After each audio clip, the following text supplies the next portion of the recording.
Iginiit ni retiradong maestrado ng Korte Suprema at dating miyembro ng CONCOM na bumalangkas sa 1987 Constitution na si Adolf Ascuna na maaaring magpatuloy ang impeachment trial laban kay Vice President Sara Duterte kahit nasa recess ang Senado. Ayon kay Ascuna, iba ang proseso ng impeachment kumpara sa paggawa ng batas kaya't hindi dapat hadlangan ng recess ng Kongreso ang pag-usad ng paglilitis. Ipinaliwanag niya na nakasaad sa ika-11 artikulo ng saligang batas na dapat agarang magsimula ang paglilitis sa Senado kapag naisampa na ang verified impeachment complaint na may lagda na hindi bababa sa 1/4 bahagi ng mga kongresista. Sa kasalukuyan, umabot na sa 215 na mambabatas ang lumagda sa ika-4 na reklamo laban kay VP Sara, sapat na bilang upang tuwirang maisampa ito sa Senado. Paglilinaw pa ng dating maestrado na may dalawang bahagi ang proseso sa Senado.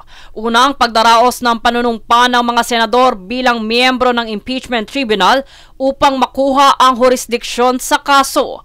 At pangalawa, ang pagsisimula ng aktwal na paglilitis. Binigyan din niya na kahit sa Hulyo pa itakda ang presentasyon ng mga ebidensya, mahalaga na ngayon pa lamang ay manumpa na ang mga senador upang opisyal nang mabuksan ang paglilitis. Kung saan taliwas ito sa pahayag ni Senate President Chis Escudero na kailangan umanong hintayin ang pagbabalik sesyon sa Hunyo bago maumpisahan ang proseso sa Senado. Giit pa ni Ascuna, hindi na kailangang hintayin ang tawag o sesyon dahil mismong saligang batas na ang nagsisilbing utos upang magtipon at magsimulang gumanap bilang impeachment court. Pagbibigay linaw pa ni Ascuna na patuloy na umiiral ang kapangyarihan ng Senado kahit nasa recess ito at tungkulin nitong sumunod sa itinakda ng konstitusyon tungkol sa impeachment. Kabilang sa sumusuporta dito ay si Attorney Amando Vergil Ligutan na co-author ng ikatlong impeachment complaint sa mga nagsusulong na ituloy ang proseso upang mapanagot umano si VP Sara. Matatandaan na ang ikatlong reklamong isinampa laban kay VP Sara noong ika-19 ng Desyembre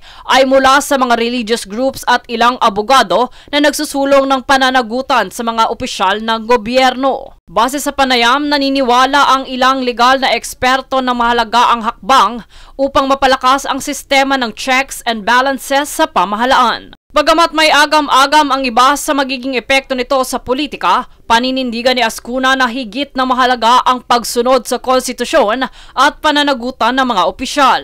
Sa kabila ng isyong ito, nananatiling kumpiyansa ang mga nagsulong ng impeachment na tuluyan itong uusad patungo sa paglilitis sa Senado. Para kay Ascuna, higit na mananaig ang batas at saligang prinsipyo ng accountability kaysa sa pansariling interes ng ilang makapangyarihang opisyal. Jade Buhoy, nag-uulat para sa Golden Nation Network.